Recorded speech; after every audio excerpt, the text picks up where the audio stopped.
Buenos días a todas las personas que nos acompañan. Les damos hoy la más cordial bienvenida. Mi nombre es Silvia Jiménez, gerente de inversiones de Mercado de Valores, y tengo el placer de compartir durante la próxima hora en este espacio que hemos preparado exclusivamente para ustedes como parte del servicio de portafolios discrecionales, en el cual realizaremos un análisis de la situación de los mercados financieros y económicos a nivel internacional, en el cual se han estado gestionando los portafolios de inversión. Nuestra labor como asesores patrimoniales de confianza es ofrecerles un servicio de contenido con valor y calidad que le permita analizar los escenarios actuales para tomar estas decisiones de mediano y corto plazo. Ha sido un año que ha iniciado con muchos elementos a considerar a la hora de tomar decisiones. Venimos con una Reserva Federal y otras autoridades monetarias desde el 2022 aplicando una política monetaria restrictiva, con un enfoque y un objetivo de contener la inflación que se ha llegado a ubicar a niveles máximos en más de 40 años. Por ende, se viene hablando día con día de la efectividad de esta política para alcanzar los rangos metas de inflación establecidos. Por ejemplo, se habla que en Estados Unidos deberíamos de llegar a volver a ver niveles del 2%. Al mismo tiempo, el mercado viene descontando o conversando cada vez más sobre esta posible recesión que ha sido quizás la recesión más esperada en los últimos años en el mercado norteamericano.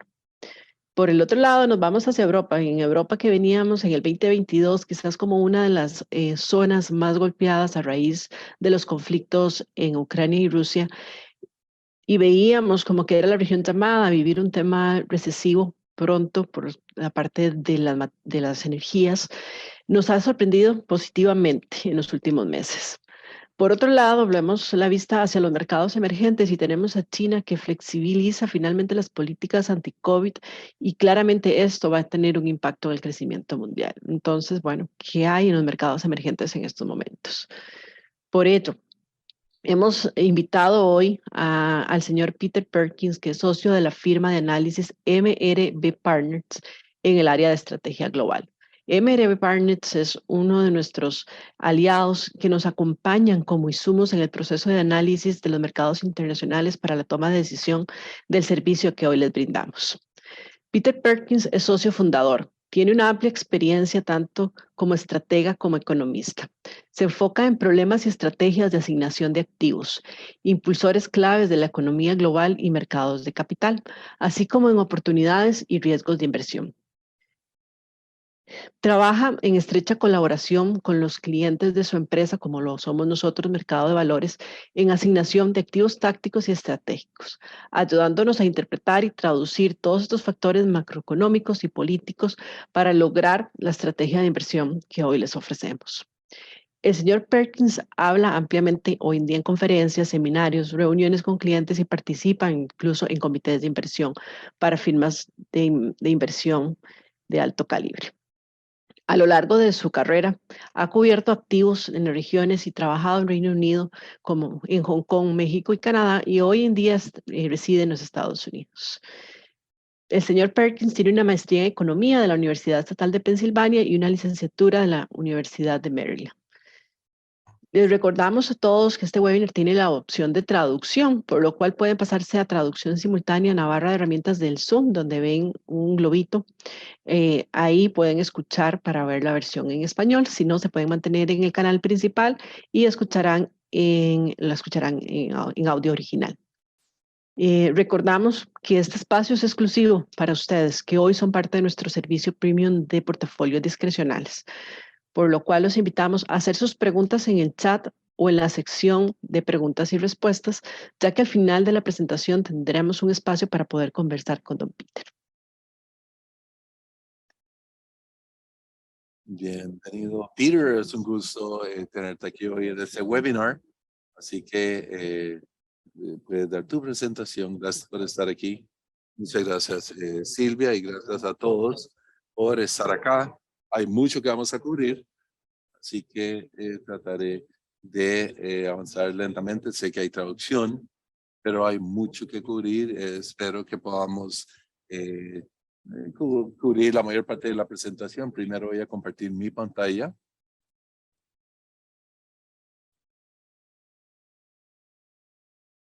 Voy a empezar diciendo, si observamos en el último año aproximadamente, nuestra firma MRV Partners ha sido constructiva en lo que es el resultado político global. Eso no significa que estamos positivos del clima de inversión, porque hay ciertos elementos del clima de inversión que hacen difícil, que es el título de esta presentación, habla de las etapas tardías del ciclo de inversión y las consecuencias. Sin importar qué piensan de la economía, hay que ser más conservador que si estuviéramos en etapa temprana del ciclo de inversión. Esa es la tesis general a mi presentación. Obviamente, la mayor parte de los intereses en las últimas semanas han sido solo en el sector financiero, pero quiero hablar de los temas generales y luego iremos al detalle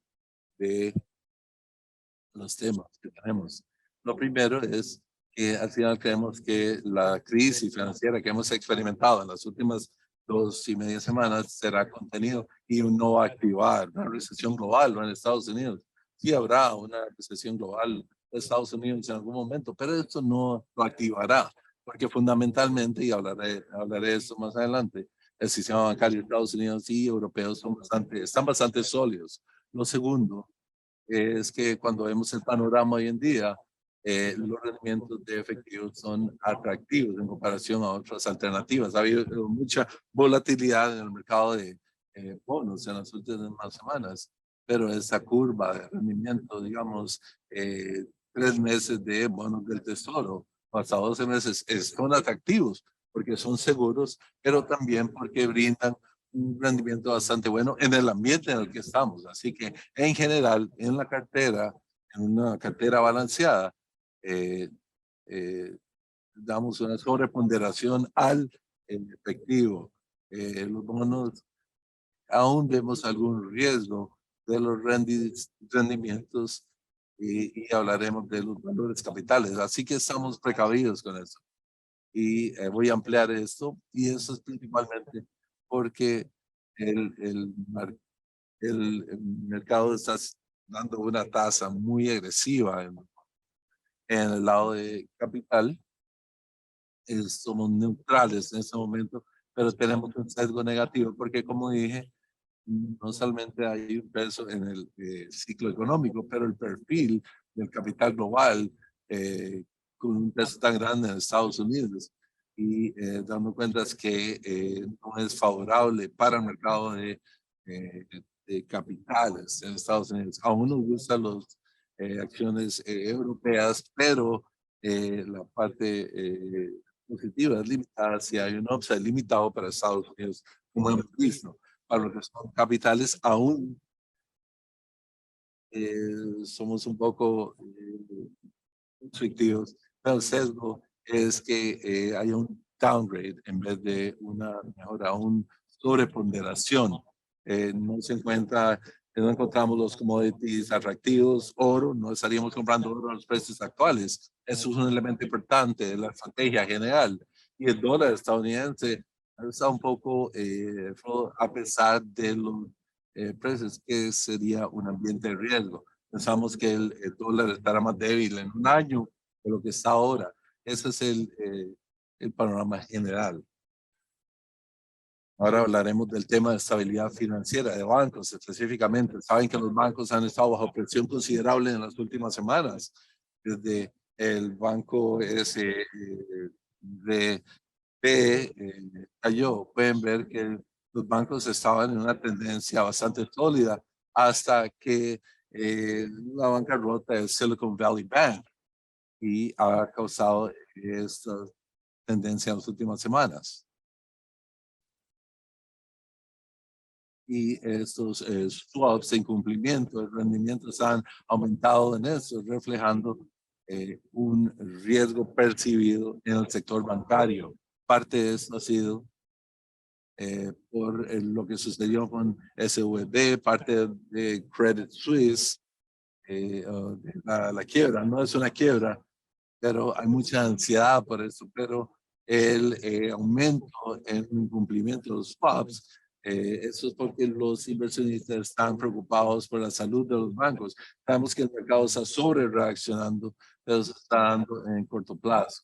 Bancos estadounidenses, después de la quiebra del banco SVB, al igual que el banco Signature en Estados Unidos, los bancos estadounidenses han utilizado la Reserva Federal para liquidez para apoyar sus condiciones operativas en ese momento. Por lo tanto, hemos visto este aumento dramático en préstamos de la Reserva General a bancos individuales, ya sea en descuento, programa de financiamiento que ha introducido la Reserva Federal. Los bancos han pedido más dinero en las últimas semanas de la Reserva Federal que lo que hicieron durante la crisis del 2008. Es importante mantener presente que los bancos eran más grandes que ahora, pero los bancos tuvieron que depender de la Reserva Federal para dar liquidez a corto plazo, cuando los clientes estaban preocupados de la salud de sus depósitos y la estabilidad de los depósitos. Y eso ha sido algo muy importante. Es muy importante tener presente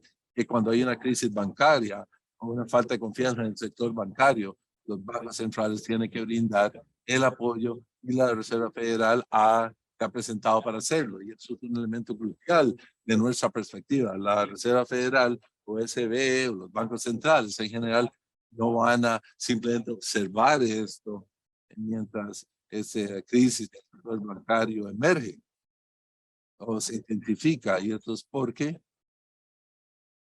como Christine Lagarde, presidenta del ECB, dijo el otro día, que es imposible que la política monetaria y política de intereses funcione si los bancos no funcionan. Por lo tanto, los bancos son parte de la transición de política monetaria. Tienen que estar estables y líquidos para funcionar adecuadamente. Así que es un elemento central de la política del Banco Central dar apoyo a esto. Y esto da seguridad de que los bancos centrales van a intervenir y lo han hecho para brindar apoyo, para restaurar la confianza en el sector bancario. Ahora, algo que hemos visto en las últimas semanas es un declive fuerte en los rendimientos del tesoro de 2 años. Ha caído más de 100 puntos base porque el mercado ha pasado de lo que es la monetaria, la política monetaria. Ahora se ha ralentizado, pero si vemos el movimiento, es seguro decir que es posible que haya una sobrereacción y eso es lo que pensamos. Pero ha sido un cambio de evento dramático en el mercado de bonos, porque antes de la crisis de SVB estamos a más de 5% en rendimiento de 2 años y se esperaba más. Por lo tanto, el banco ha causado este cambio. Y lo otro importante de lo que ha pasado es que la volatilidad del mercado de bonos ha aumentado. Y si pensamos en un retiro masivo de bancos, cuando el mercado de bonos es volátil, los activos que tienen que estar estables en una cartera, y si esta es inestable y en cualquier momento que los activos o los bonos del tesoro, cuando hay volatilidad en el mercado del tesoro de Estados Unidos, es difícil dar precio a otros activos.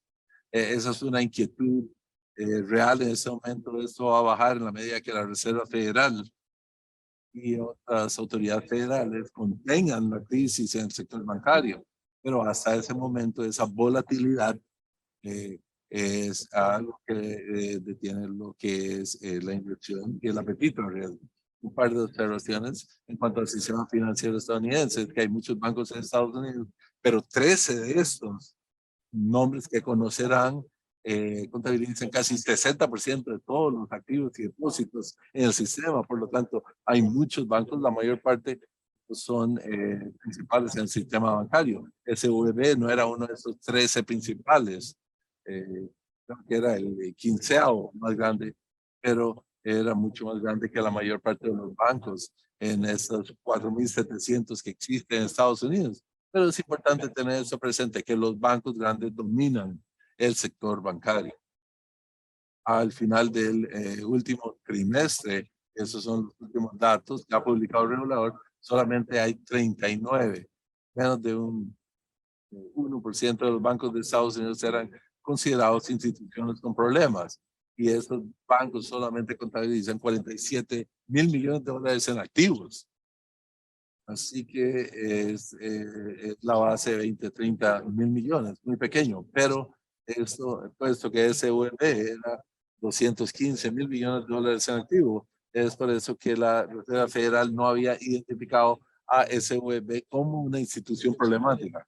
Esos datos nos muestran, nos dan una seguridad por el tamaño, pero también recuerda que las autoridades regulatorias no siempre ven los problemas que se dan con mucha anticipación. Otro par de puntos. Otro indicador importante de la salud bancaria, vulnerabilidad, sería la razón de préstamo o depósito. ¿Cuántos préstamos hay pendientes en relación a los depósitos? Porque si hay muchos préstamos en relación a los depósitos o si hay problemas de préstamos, los bancos tienen que eh, pero cuando hay una baja razón como esa, significa que los bancos tienen muchos depósitos en relación a los préstamos pendientes y pueden costear algunas pérdidas y que haya menos depósitos sin comprometer. Y para poner ese 64% en contexto, adelante de la crisis financiera de 2008-2009, la razón de préstamos a depósitos en Estados Unidos era 98%. Había muy poca flexibilidad y en cuanto emergieron los problemas, los bancos tuvieron que encoger su cartera de préstamos. Hoy en día estarían bajo mucha menos presión para hacerlo. Y lo otro es que aun y cuando los depósitos fueron volátiles como en las últimas semanas, o volaran de bancos a money market, no habría presión para los bancos. Tienen una base de capital fuerte, lo mejor que han estado en 20 años. Son muy rentables y se han convertido más rentables en el aumento de la tasa de interés. Otra cosa que ha sido ansiedad financiera en las últimas semanas es lo que llamamos pérdidas no realizadas en valores. Los bancos tienen muchos bonos del gobierno, valores del tesoro, hipotecarios y el precio de estos ha caído en la medida que han aumentado las tasas de interés y eso crea el potencial de pérdida. Pero esto es parte un problema de contable y de liquidez, pero son pérdidas no realizadas que no tienen que ser reconocidas a menos que los bancos vendan todos los bonos, que no tienen que venderlos. Y dado que tienen mucha liquidez, la presión para vender bonos es muy baja.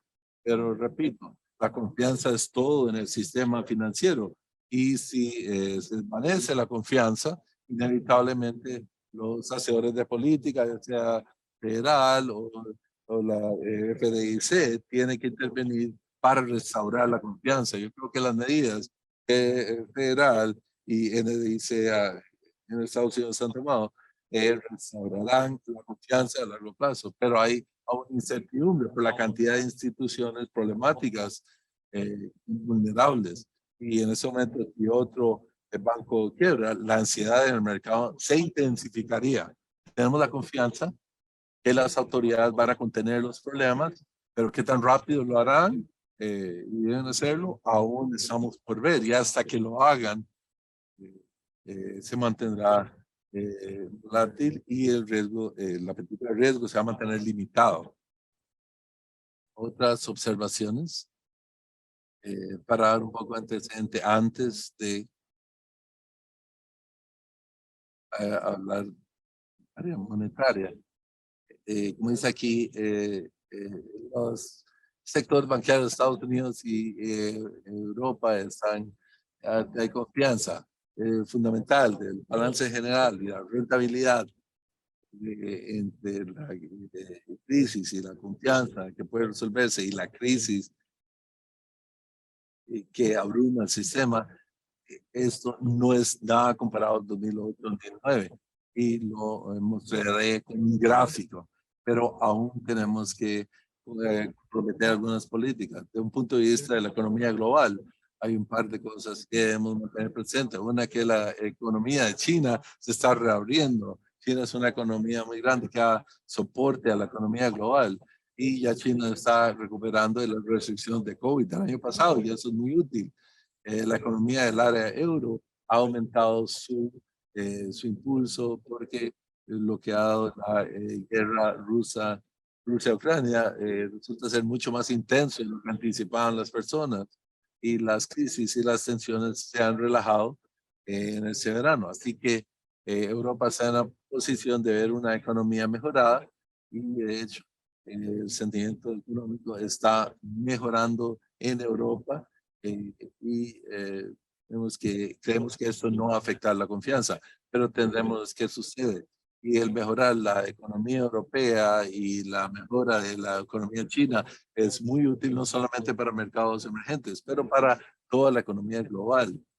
Y decimos que Estados Unidos no entrará en recesión porque los consumidores están bastante bien y el sector corporativo está en buena condición. Y ahora y cuando hay muchos problemas, los consumidores son sensibles al aumento de intereses y eso es lo que se piensa. Y el sector de consumidores y el sector corporativo tienen capacidad muy fuerte para lidiar con cualquier problema que surja en el próximo año. Así que muchos hablan de riesgo de recesión en Estados Unidos, pero si hubiese una recesión, y pensamos que es poco probable, pero si hubiese una recesión, sería muy superficial importante para los mercados capitales, pero no pensamos que será muy profunda. El reto es que para que haya crecimiento económico, no se podrá si persiste esta volatilidad. Y esa es la fuerza de nuestra conclusión, que el reciente aumento de tasa de interés es que el mercado espera que la Reserva Federal y ECB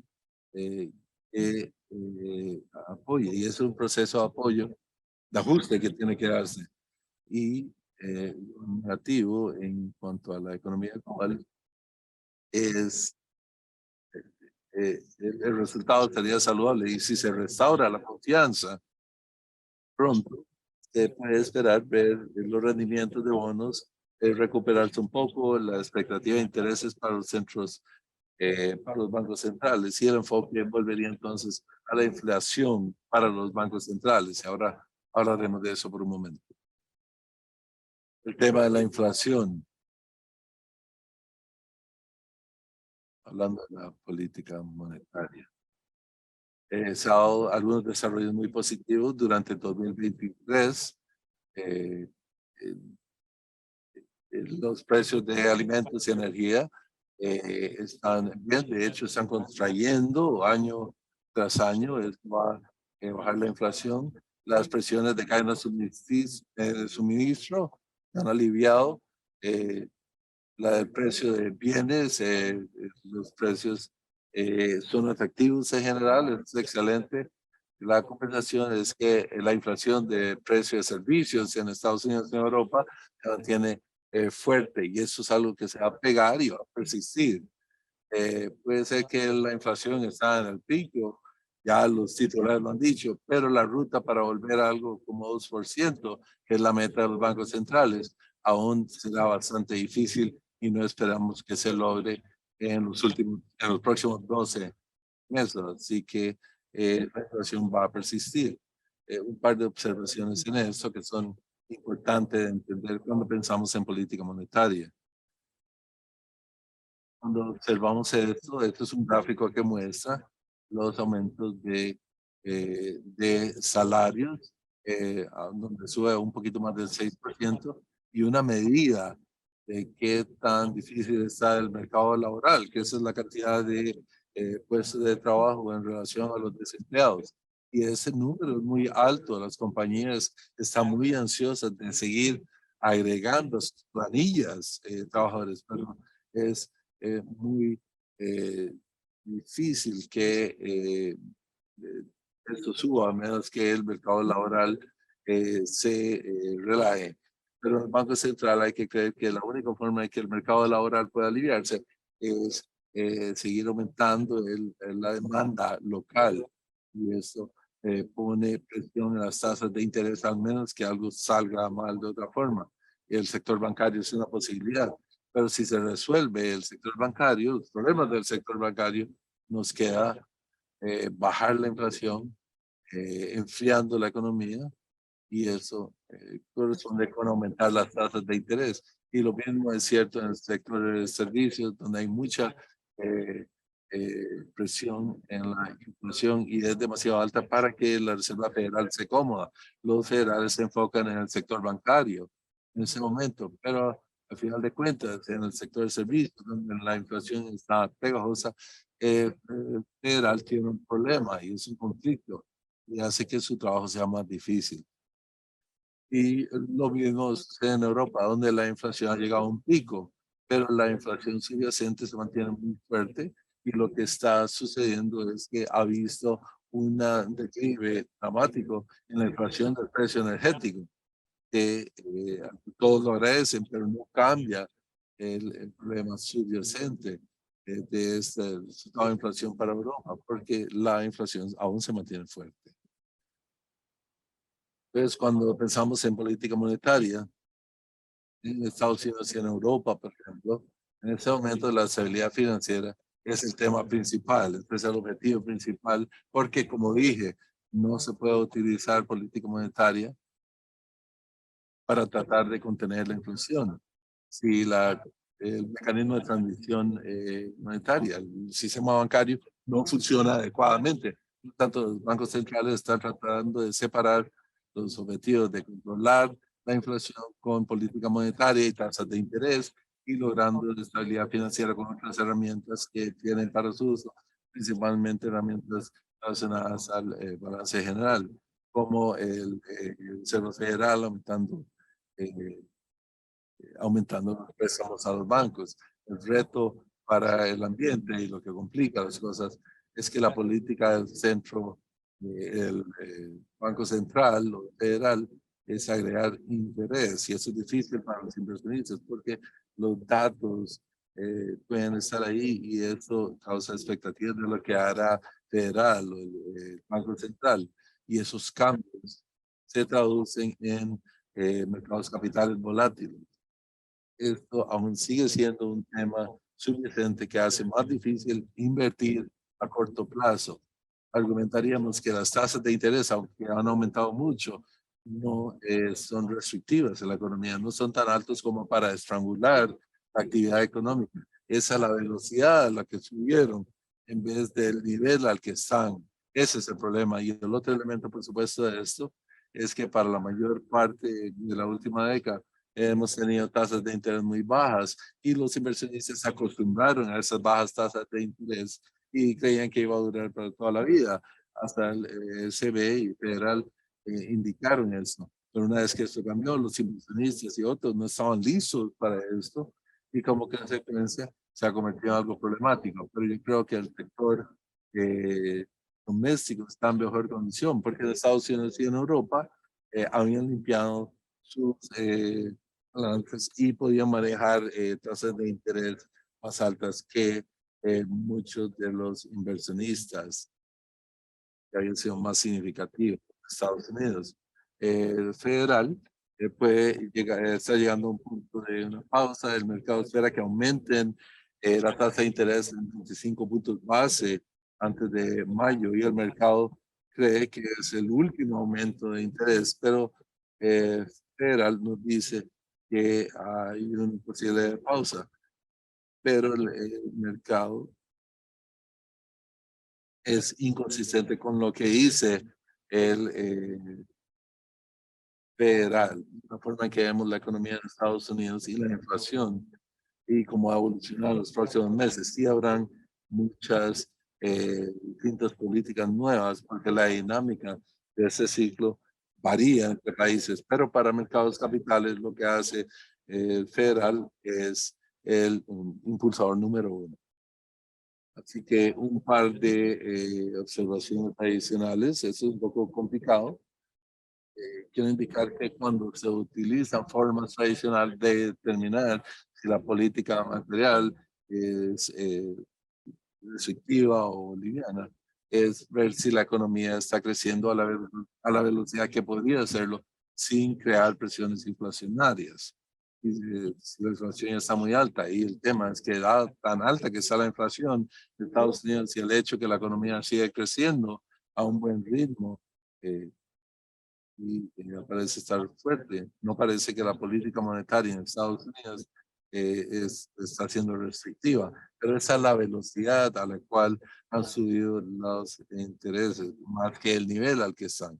Esa es la velocidad a la que subieron. Otra perspectiva es, de forma conceptual, es que cuando observamos lo que dice federal es la tasa de interés largo plazo, que para la Reserva Federal es 2.5%, eso parecería que la política monetaria es bastante restrictiva, pero el mercado de bonos eh, representa largo plazo, porque el federal piensa que 2.5% es la tasa normal para la tasa de la Reserva Federal. Y para nosotros eso es muy baja, esa tasa. Y eso es un gran problema para el mercado, porque el mercado suscribe a eso. Pero yo creo que es difícil justificar esa perspectiva de federal y no pensamos que va a cambiar para dar perspectiva en la política monetaria en sí. Esa es la tasa de interés real basado en las expectativas de inflación en Estados Unidos y Europa y han subido mucho después de un periodo largo de ser muy bajo. Pero cuando lo vemos históricamente es aquí donde estamos antes de la última gran recesión y eso no parece ser muy alto en términos nominales, pero cuando se ajustan para inflación, las tasas de interés no están específicamente altas. Los bancos centrales no están muy altas. Es alrededor de 2% en Estados Unidos y 0% en la área de Europa. Y ese es el motivo por el cual pensamos que si la economía global prueba a ser resiliente como esperamos, tenemos que federal y ISB van a tener que ser más restrictivos para incorporar sus precios al mercado. Así que federal específico, pero federal y ISB en este momento está enfocado en restablecer la estabilidad financiera y restaurar la confianza en el sistema, brindando liquidez y apoyo a lo que es el balance general a los bancos de euro y Estados Unidos, pero suponiendo que son exitosos, van a hacer lo que se requiera para lograr esa confianza, pero suponiendo que lo hacen pronto, yo creo que el mercado tendrá que enfocarse o reenfocarse en el problema inflacionario, reconocer que los bancos centrales aún mantendrán los intereses altos en vez de bajarlos este año. En cuanto al clima de inversión, quiero resaltar un par de observaciones sencillas. Lo primero es que observamos de un punto de vista de asignación de activos. Es cómo se ve la razón entre el desempeño de las acciones en comparación a los bonos. Y esto es tomar un ETF de las acciones dividido entre el valor del ETF de los bonos. Y esto ha sido bastante irregular últimamente, no está muy claro cómo va a evolucionar. La tendencia es a la alza, que será consistente con una expansión económica, pero ha existido incertidumbre. Esas son las dos clases de activos en términos absolutos un valor de retorno total, ese es retornos en mercado de capitales, ese es el mercado de bonos, y, estamos lejos de punto bajo. Eso es lo que llamamos una cartera 60-40 de capital y bonos. Estamos mucho mejor de lo que estábamos en el 2021, pero hemos estabilizado eh, en comparación a lo que teníamos en 2022. Entonces, una perspectiva a más largo plazo y cómo vemos las cosas y dónde estamos en el ciclo. Eso es la relación de acciones y bonos. Realmente las acciones son mejores al bono en la fase de expansión económica. La recesión de 2020 fue tan corta que apenas aparece, pero lo que dice que las acciones tienen un mejor desempeño que los bonos y en una recesión es lo contrario. Entonces, cuando vemos a dónde estamos en el ciclo, esa es la tasa de desempleo G7 tiende a ser bajo o después de una expansión económica y aumenta durante las recesiones. Pero cuando observamos esto, la tasa de desempleo G7 es bastante bajo comparado al histórico. Esto muestra que es tarde en el ciclo económico, es decir, es en etapa tardía. Es tardía en el ciclo de inversión también. Y esta es otra perspectiva, retorno sobre el capital, que es un próximo para la rentabilidad de ese sector globalmente. Y cuando se está en un ambiente de etapa tardía, hay un alto nivel de rentabilidad, que es lo que tenemos hoy. Cuando vemos esto, la tasa de desempleo, no hay mucha,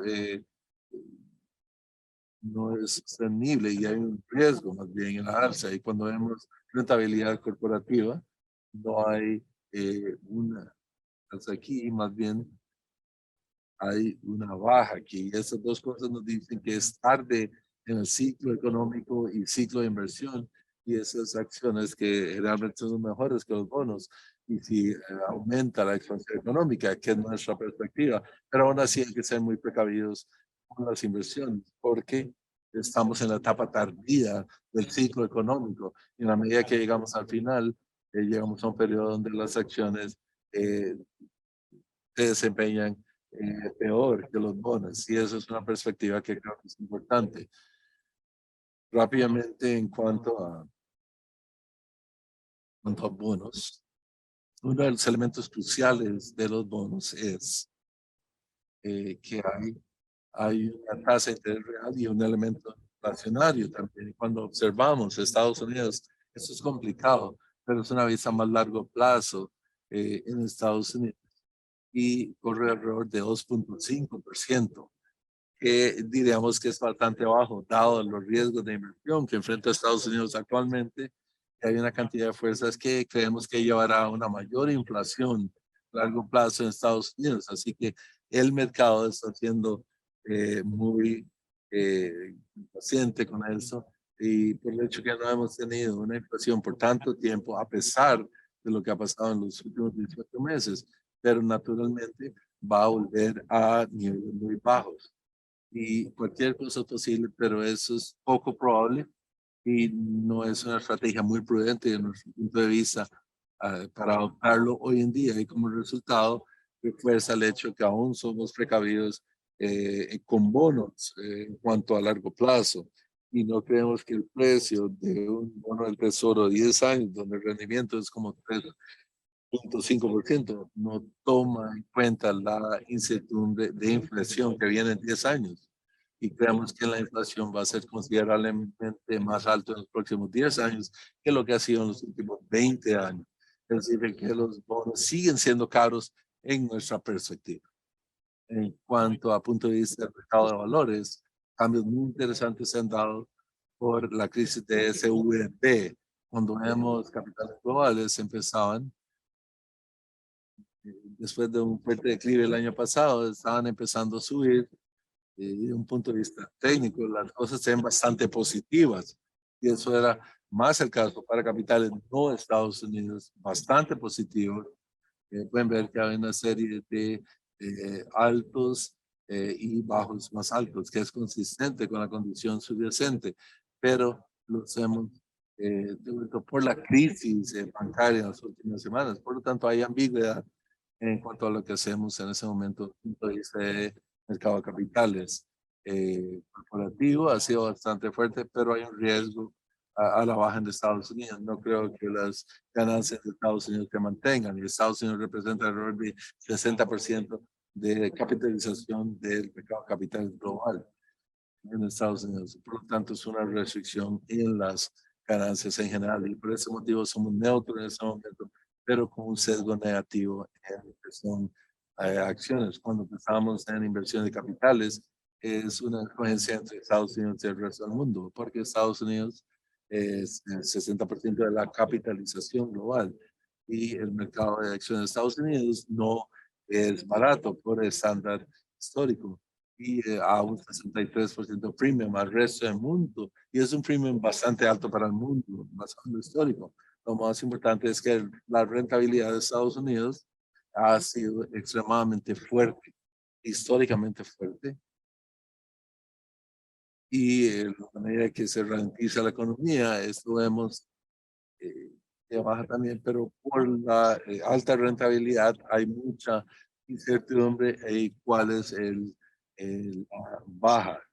Las ganancias fueron muy buenas durante la pandemia, y tiene entonces el riesgo de caer más rápidamente de lo que piensan muchos de los inversores. Cuando vemos las evaluaciones para Estados Unidos y esos niveles de rentabilidad, tendríamos mucha precaución en el mercado estadounidense.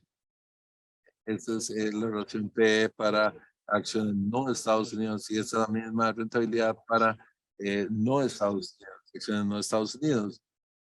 Hay una gran brecha y los riesgos se enfocan en el mercado de Estados Unidos. Hay un par de observaciones adicionales rápidamente antes de cerrar. Los bancos europeos o las acciones europeas han estado bajo presión, y los bancos europeos también, pero aún nos gustan las acciones europeas. Ese es el desempeño que se desempeña mejor en los últimos 2 meses, aún deprimidos por si lo comparamos al histórico. Y las acciones financieras, los bancos han estado aún bajo más presión y han tenido un desempeño, pero pensamos que las acciones de bancos europeos siguen siendo atractivos, valores de bancos para inversión, y ha sido el área de estrés últimamente, pero también es una oportunidad que ha surgido como resultado. Y de un punto de vista de capitales, como dije, tenemos precaución general con el sesgo negativo. Hay un downgrade en las acciones, pero no hay un upside muy sostenible. Hay más upside para las acciones europeas, que es nuestro mercado favorito. Y eso porque China está recuperándose, pero no es lo mismo para el resto de los mercados emergentes. Pero esas son las áreas que nos gustan. Por supuesto, debemos mantener presente que si el el mercado de valores de Estados Unidos cae, será difícil para que otros mercados aumenten y superen el mercado de Estados Unidos. Pero Estados Unidos históricamente es el que establece estos valores. No vemos un downside fuerte para Estados Unidos a corto plazo, solo que no vemos mucha alza tampoco.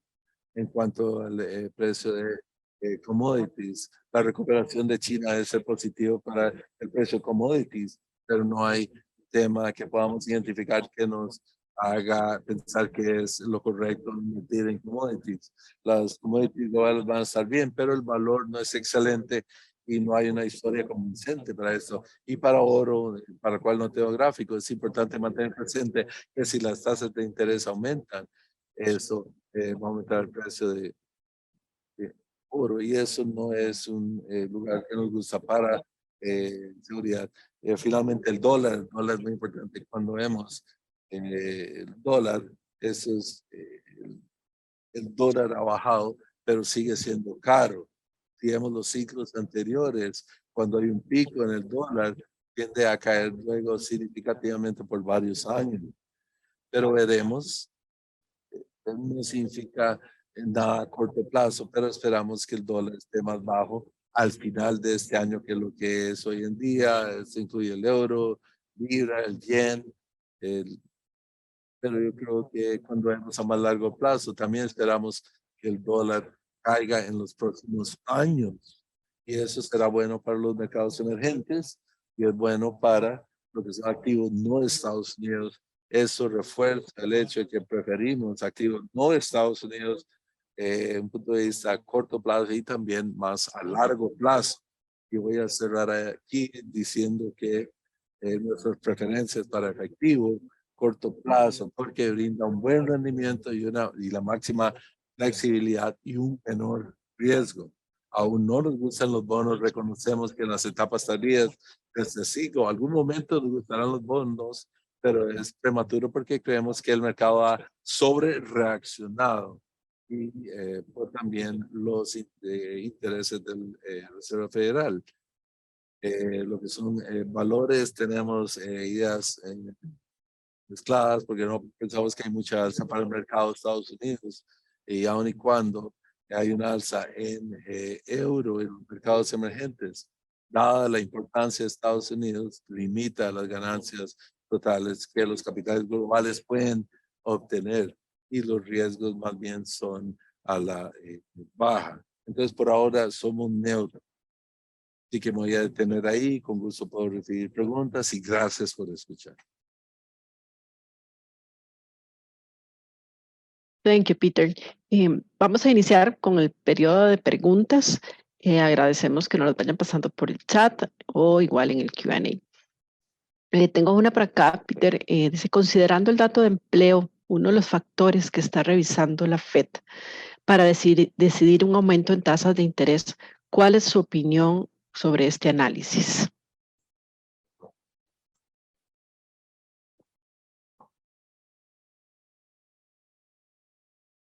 Tiene que ver con el desempleo. Sabemos que es parte de lo que está revisando Federal para tomar decisiones de aumentar tasas de interés. ¿Cuál es su opinión de esto?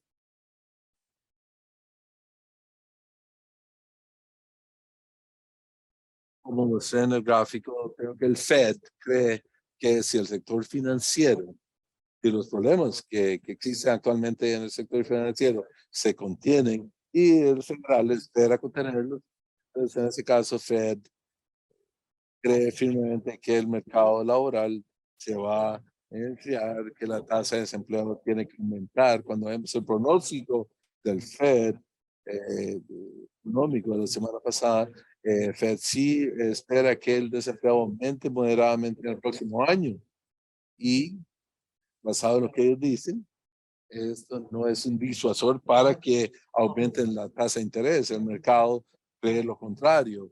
Y el punto es que si la tasa de desempleo aumenta, lo que piensa el Fed, esto coincide con la recesión. Pero el tema es el tiempo. Y yo creo que la perspectiva del Fed es que hay que aumentar primero la tasa de interés para que el desempleo aumente, para bajar la inflación y solo entonces se puede bajar la tasa de interés, pero el mercado piensa que en ese momento el Fed podría bajar la tasa de interés por la crisis bancaria o por el hecho de que la economía está a un punto de recesión, a punto. Yo creo que el mercado de forma secuencial lo tiene mal. El federal tiene que ver una debilidad económica antes de bajar el interés.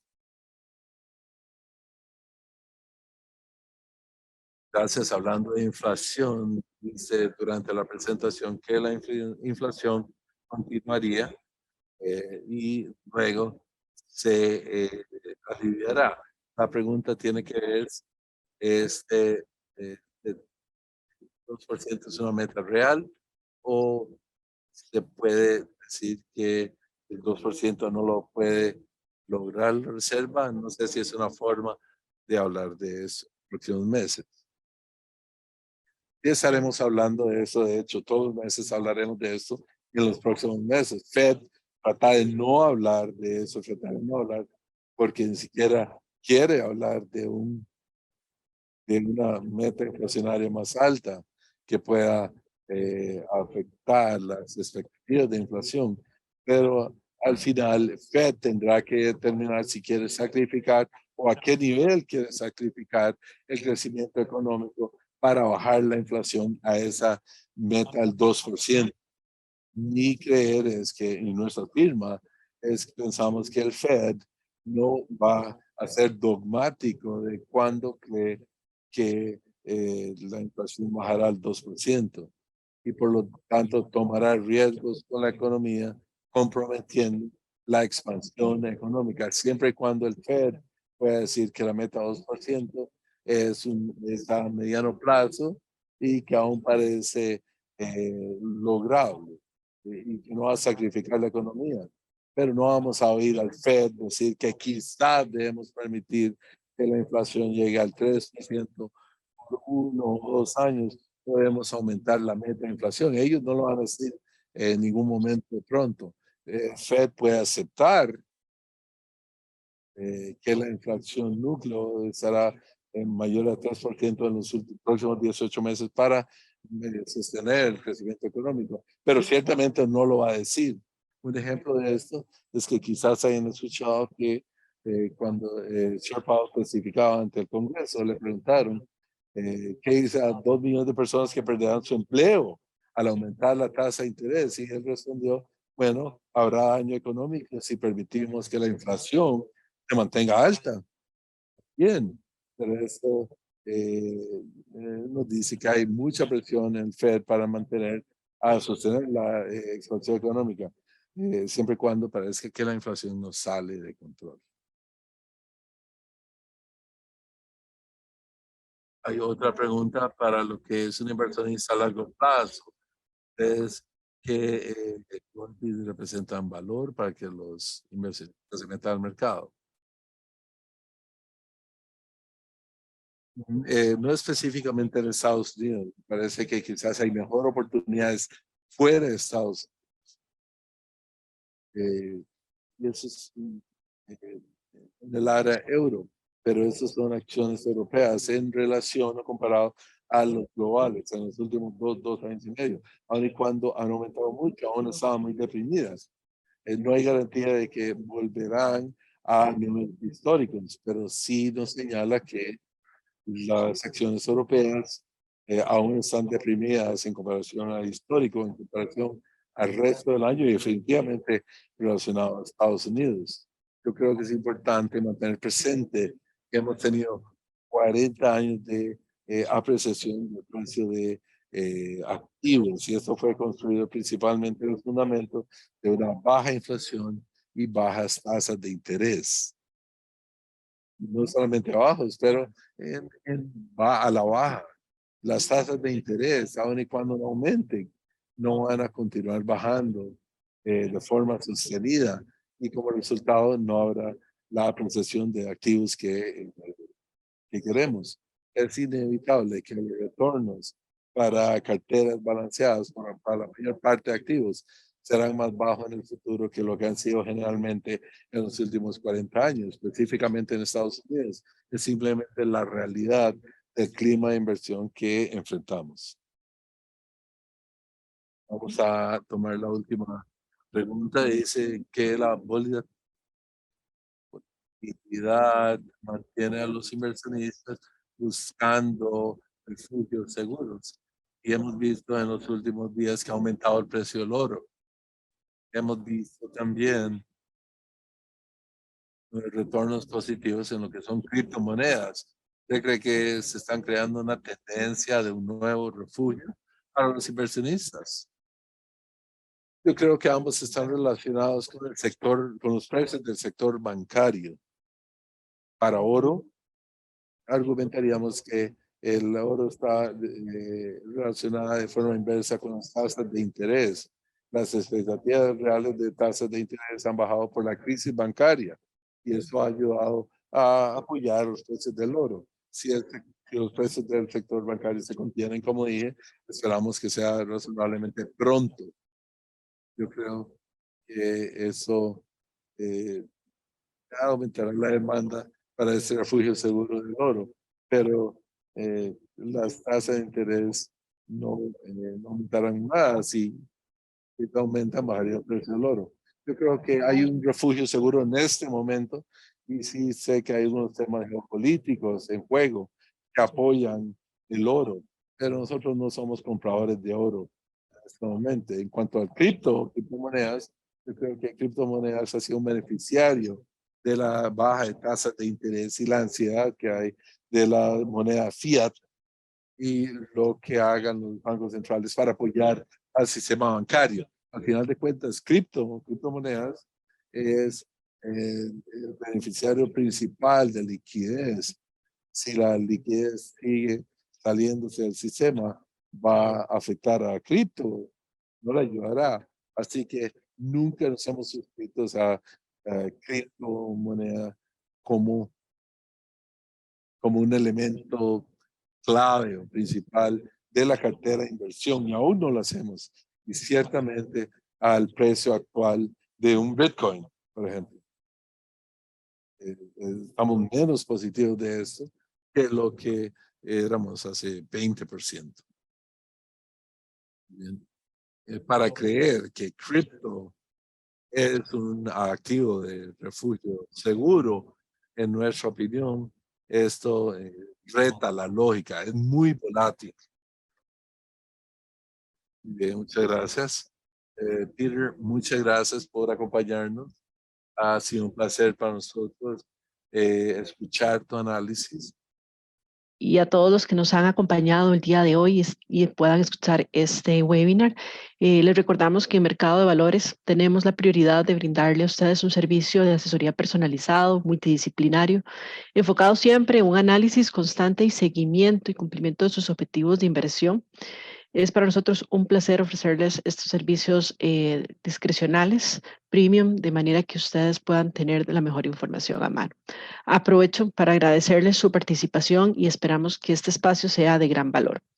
Y los esperamos, por supuesto, en la siguiente actividad exclusiva que prepararemos para ustedes. Tengan todos un buen día. Muchas gracias.